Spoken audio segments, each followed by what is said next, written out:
Bonjour à toutes et à tous et bienvenue pour cette vidéo de test du Bluebo Maya Max, un smartphone de 6 pouces avec des caractéristiques plutôt intéressantes pour un prix, ma foi, très raisonnable. Comme toujours, n'hésitez pas à commenter, à partager et à liker cette vidéo ainsi qu'à vous abonner à ma chaîne pour suivre toutes mes prochaines présentations. Alors on va attaquer par la partie extérieure de notre Bluebo.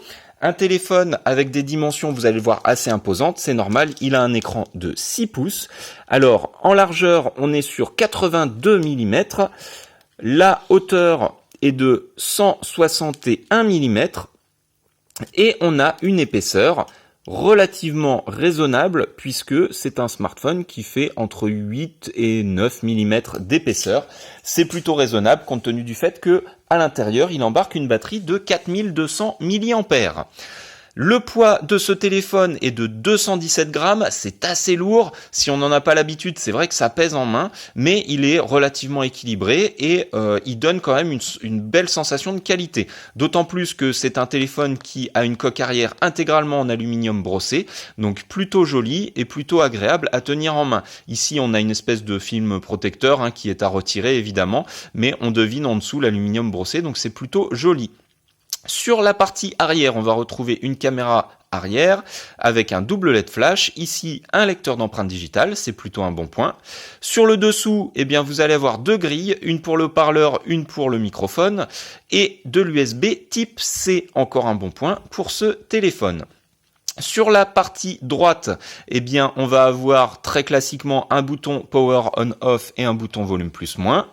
Sur le dessus, eh bien, vous allez avoir, vous voyez, une espèce de bouton bizarre. C'est tout simplement la prise jack qui est protégée par un bouchon et pas n'importe quel bouchon puisque, alors, il est un petit peu capricieux, vous voyez, parfois difficile à retirer. Eh bien, il va embarquer l'extracteur de SIM. Voilà, c'est plutôt bien vu. Ça vous permet à la fois de protéger votre prise jack et à la fois d'avoir votre extracteur de SIM toujours à portée de main. Alors, puisqu'on l'a sorti, eh bien, on va s'attaquer à la partie gauche. Vous voyez, on va extraire le rack qui contient donc deux emplacements, vous voyez, un emplacement micro SIM, un deuxième emplacement micro SIM ou alors micro SD. Donc c'est bien un téléphone qui est double micro SIM ou micro SIM et micro SD. On va remettre le rack en place, vous voyez qu'il se remet parfaitement bien. On va remettre également notre petit outil ici, on va le réintégrer dans son logement et on va s'intéresser à ce petit bouton qui est assez original. Alors ce n'est pas un bouton de verrouillage, ce n'est pas non plus un bouton déclencheur d'appareil photo, c'est tout simplement un bouton qui vous permet de passer votre téléphone en mode silencieux.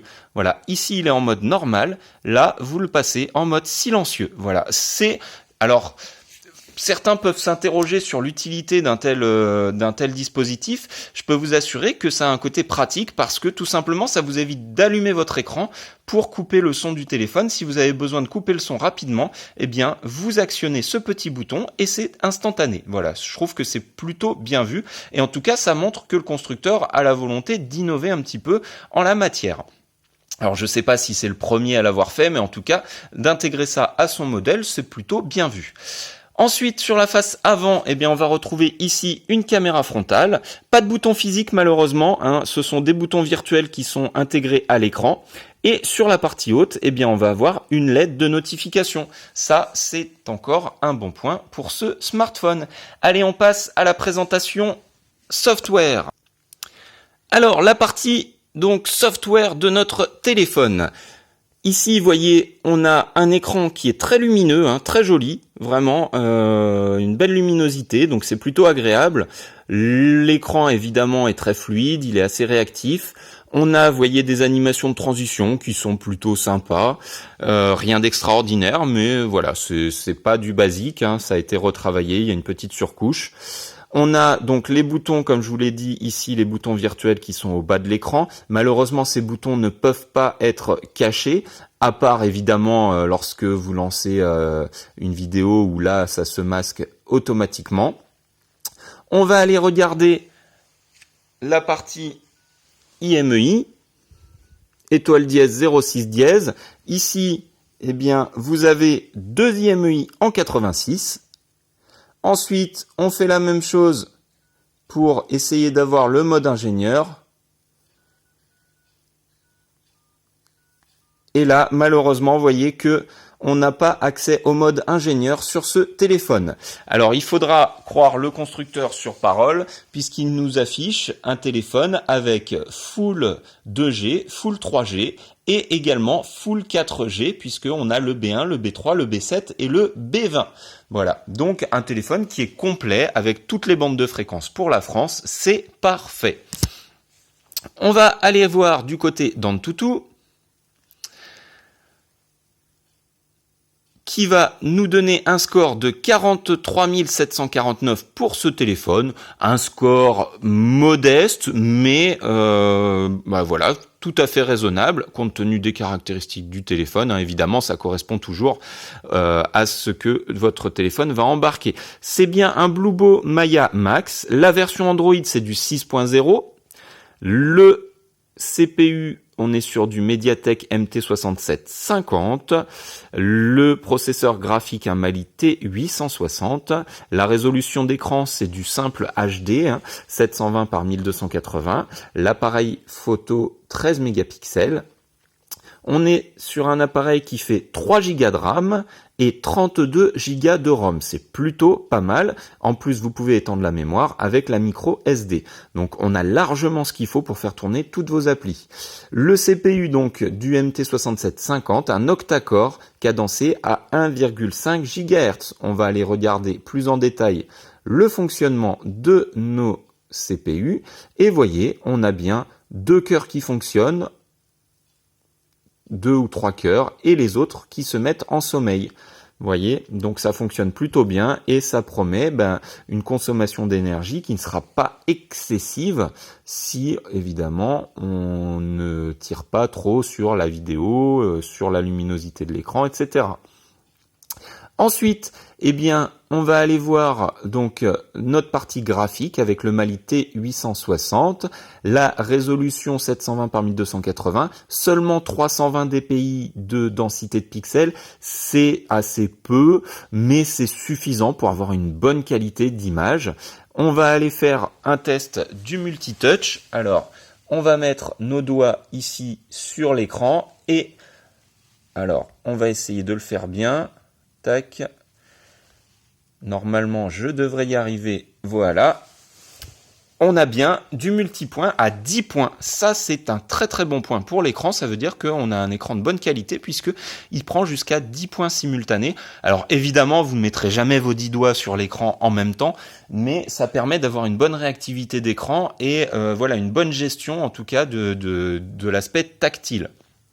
Ensuite, les caméras donc arrière 13 mégapixels, la frontale 8 mégapixels. On fera un petit test photo tout à l'heure.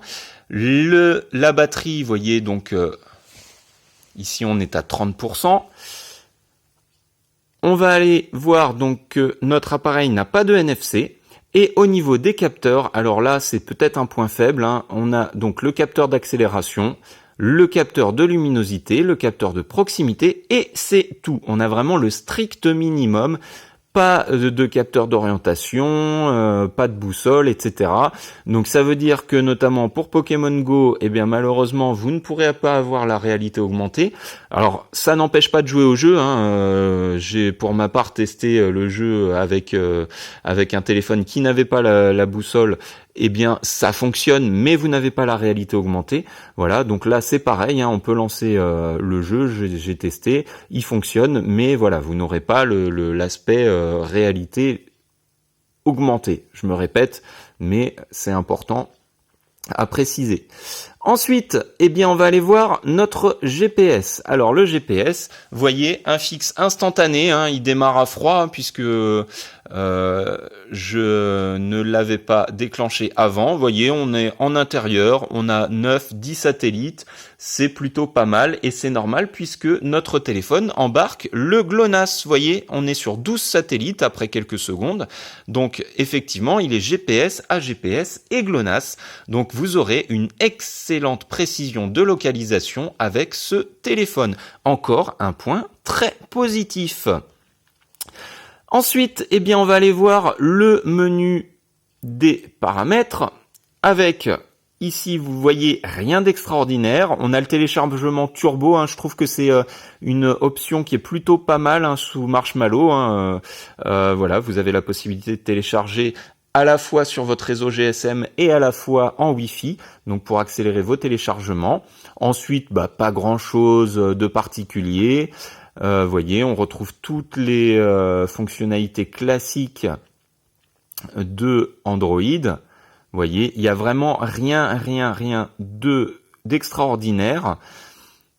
Et ça manque peut-être même un petit peu de capacité, par exemple, pour tout ce qui est le double tap, des choses comme ça. Vous voyez, on n'a pas de déverrouillage de l'écran avec des symboles, les lettres pour accéder directement à l'appareil photo ou autre. Voilà, ça manque peut-être un petit peu. Il manque un peu de fun en fait, ce téléphone.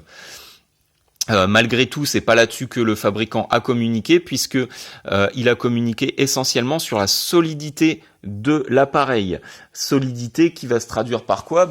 Quand vous regardez les vidéos, ils vont jusqu'à rouler dessus avec une voiture, écran posé comme ceci, vous voyez, l'écran n'est pas brisé. Donc c'est vraiment un téléphone qui est fait pour des baroudeurs, pour des gens qui ont besoin d'un téléphone solide. A priori, ce smartphone conviendra parfaitement à des personnes qui cherchent un appareil solide. Vous voyez. Alors, on va aller voir ensuite un petit peu sur la partie photo. La partie photo de notre téléphone, alors on va s'orienter plutôt comme ceci pour que vous ayez une vue sur donc la mise au point. Là, on va prendre notre photo. Alors on est dans des conditions d'éclairage moyennes, on va dire. On est en intérieur, il fait jour. Et voyez, on a quand même plutôt un rendu correct. Alors au niveau des couleurs, c'est très bon. Au niveau de la qualité de l'image, ça reste moyen. On a une image qui granule un petit peu. C'est correct. Voilà, l'image est assez lumineuse, les couleurs sont assez fidèles. Bon, ça sature un petit peu. Vous voyez la couleur ici, là, les roses. Enfin, le rouge devient rose. Mais sinon, voilà, on a une image qui est plutôt correcte.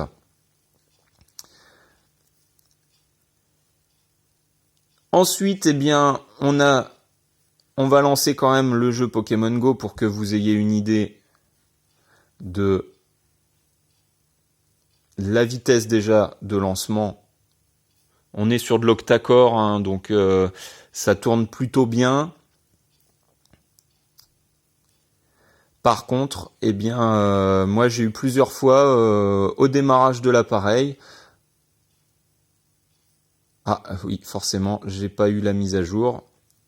Donc vous n'aurez pas... Alors, est-ce que je l'avais mis en silencieux ? Oui, je l'avais mis en silencieux.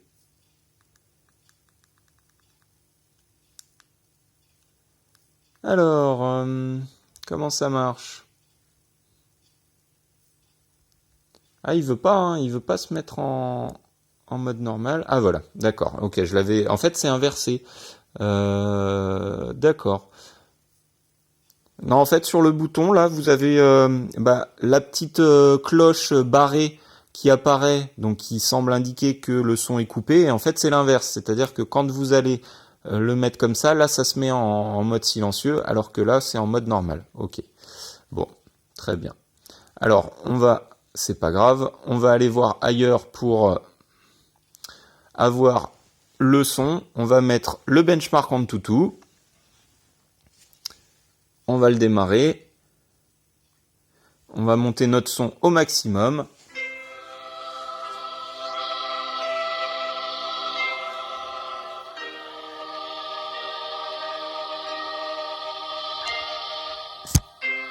Ça vous permet d'avoir une visibilité sur la partie graphique. Vous voyez, bon, on n'a rien d'extraordinaire au niveau des résultats. On va couper. Donc, Une partie graphique qui est pas extraordinaire hein, au niveau de la vidéo. Vous n'aurez pas des vidéos d'excellente qualité avec ce téléphone puisque on a une densité de pixels qui est quand même assez limitée. En revanche, l'image est très lumineuse. On a plutôt un bon rendu. Et par contre, au niveau sonore, peut mieux faire aussi. Hein. On a un son qui est un peu caverneux, qui sature un peu. Le volume sonore est correct malgré tout. Mais voilà, on est sur un appareil qui a, on va dire, des caractéristiques photo moyennes, vidéo moyenne et sonore pas terrible quand même, il faut le dire, peut mieux faire. Bon, on a déjà vu pire, hein, mais c'est vrai que c'est pas la qualité première. En même temps, je vous dis ça, je suis en train actuellement d'utiliser un Redmi Note 3 qui a tout simplement un son extraordinaire. Donc c'est vrai que je suis peut-être un peu plus critique qu'il y a quelques temps sur la qualité sonore des haut-parleurs des smartphones chinois. Voilà. Ceci étant dit, cet appareil, eh bien, on va retenir qu'il a quand même des caractéristiques plutôt sympathiques. 3 Go de RAM, 32 Go de ROM, on a une bonne batterie de 4200 mAh, on a un processeur octa-core à 1,5 GHz qui fera tourner la plupart de vos jeux et applications sans aucun problème et sans ralentissement. C'est bien ce qu'on demande à un smartphone. On a de l'Android 6.0, on a une caméra arrière de 13 mégapixels, une frontale de 8 mégapixels. On a un téléphone qui est full 4G, full 3G, full 2G. On a le GPS qui fonctionne excellemment bien avec le GLONASS intégré. On va avoir côté négatif, alors les boutons qui effectivement sont pas des boutons physiques. On va avoir très peu de capteurs, donc ça veut dire que vous êtes assez limité, vous n'aurez pas la boussole, vous n'aurez pas le capteur de gravité, etc.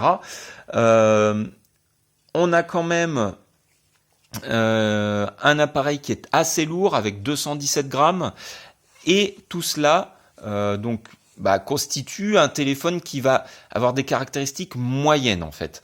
Vous êtes vraiment sur un téléphone qui va satisfaire certains parce qu'il a un très grand écran, qu'il a des caractéristiques quand même particulière avec le bouton qui permet de passer en mode silencieux instantanément, avec voyez le petit bouton qui permet de protéger la prise jack 3.5. Donc voilà, il y a des choses qui peuvent vous séduire dans cet appareil. Il est très robuste, très solide, ça c'est vraiment un paramètre important. Et puis on va parler du prix. Le prix de cet appareil, vous pouvez le trouver autour de 140 € à peu près, hein, 130, 140 €. Donc c'est quand même un prix très très modique pour un appareil de 6 pouces. Faut pas l'oublier, un appareil de 6 pouces avec un octa-core, avec 3 Go de RAM, 32 Go de ROM, full 4G. Donc c'est quand même un prix extrêmement raisonnable pour cet appareil. Finalement, c'est plutôt un bon compromis. Voilà, j'espère que cette vidéo vous aura été utile et agréable. N'hésitez pas à vous abonner, à liker, à partager, à commenter. Je vous l'ai déjà dit, mais je vous le répète, ça ne fait pas de mal. Je remercie ceux qui me suivent. Vous êtes déjà plus d'une centaine à être abonnés à ma chaîne et je vous donne rendez-vous très bientôt pour une prochaine présentation sous le signe de UMI. Voilà, à très bientôt et merci beaucoup. Au revoir.